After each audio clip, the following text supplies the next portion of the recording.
యాదాద్రి భువనగిరి జిల్లా రాజాపేట మండలంలోని రఘునాథపురం గ్రామంలో బీఆర్ఎస్ పార్టీ బలపర్చిన అభ్యర్థి పల్లె సంతోష్ గౌడ్ను గ్రామ సర్పంచ్గా గెలిపించినందుకు గ్రామ ప్రజలకు ప్రత్యేక ధన్యవాదాలు తెలియజేశారు.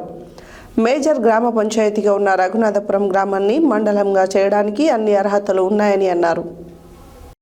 యాదాద్రి భువనగిరి జిల్లా రాజాపేట మండలంలోని రఘునాథపురం గ్రామంలో బీఆర్ఎస్ పార్టీ బలపర్చిన అభ్యర్థి పల్లె సంతోష్ గౌడ్ను గ్రామ సర్పంచ్గా గెలిపించినందుకు గ్రామ ప్రజలకు ప్రత్యేక ధన్యవాదాలు తెలియజేశారు.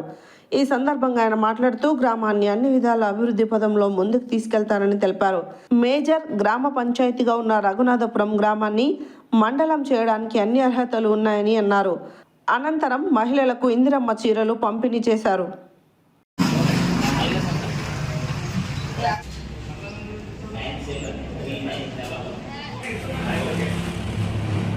రాజాపేట మండలం రఘునాథపురం గ్రామం మాది మేజర్ గ్రామ పంచాయతీ. దాదాపు 3,500 ఓట్లు ఉన్నటువంటి గ్రామ పంచాయతీ. ఇక్కడ నన్ను బీఆర్ఎస్ పార్టీ తరఫున సర్పంచ్ అభ్యర్థిగా నిలబెట్టడం జరిగింది. మరి ఈ గ్రామ ప్రజలు నా పైన ఎంతో నమ్మకం ఉంచి దాదాపు 605 ఓట్ల మెజార్టీతో నన్ను గెలిపించడం జరిగింది.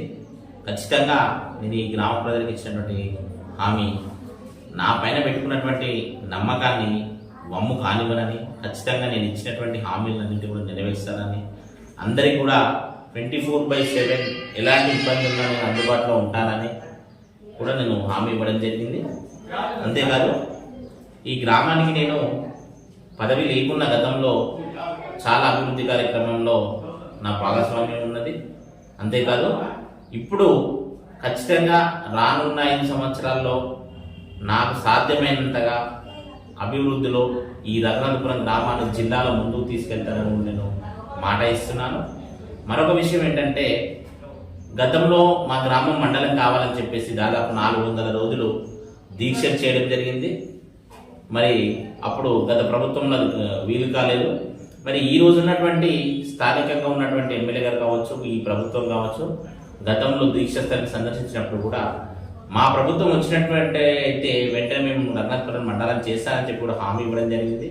మరి 2 సంవత్సరాలు గడుస్తున్న మండలం అనేటువంటి ఊసే ఇప్పటివరకు వాళ్ళు చెప్పడం లేదు. కాబట్టి ఖచ్చితంగా మా గ్రామాన్ని మండలం చేసేంత వరకు కూడా మేము పోరాడతామని, గతంలోనే మా మండలంలో విలీనం కావడానికి దాదాపు ఈ చుట్టుపక్కల ఉన్నటువంటి 12 గ్రామాలు కూడా తీర్మానాలు ఇవ్వడం జరిగింది. ఖచ్చితంగా ఏదైతే మాట వాళ్ళు ఎలక్షన్స్ ముందు ఇచ్చారో ఆ మాట నిలబెట్టుకోవాలని, లేని పక్షంలో మరొకసారి దీక్ష కూడా మేము సిద్ధపడతామని కూడా మేము చెప్తున్నాము. ఇకపోతే గ్రామ అభివృద్ధి విషయంలో మాకు ఎన్నో ఛాలెంజెస్ ఇప్పుడు మా ముందు ఉన్నాయి. ఇక్కడ ముఖ్యంగా ఉన్నటువంటి అవసరం ఏంటంటే, ఏదైతే మెయిన్ రోడ్ ఉందో దానికి 2 సైడ్ డ్రైనేజ్ అవసరం ఉంది.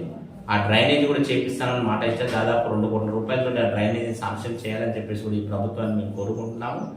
అంతేకాకుండా ఈ గ్రామంలో మరొక 2 కోట్ల వరకు సీసీ రోడ్లు అవసరం ఉన్నది. వాటిని కూడా పూర్తి చేయాలని చెప్పేసి కూడా మేము కోరుకుంటున్నాము. ఇంకా ముందట కూడా మేము ఈ గ్రామ అభివృద్ధి కోసము 1 రూపాయి ఎవరు ఫండ్ ఇస్తారన్న వారి దగ్గరికి వెళ్ళి మేము ఖచ్చితంగా మా విన్నపాన్ని విన్నవిస్తామని, గ్రామ అభివృద్ధి కోసము ఎంత దూరమైనా వెళ్ళి ఫండ్స్ ఈ గ్రామానికి నిధులు వచ్చేలా మేము ప్రయత్నం చేస్తామని కూడా నేను కోరుకుంటున్నాను. Thank you.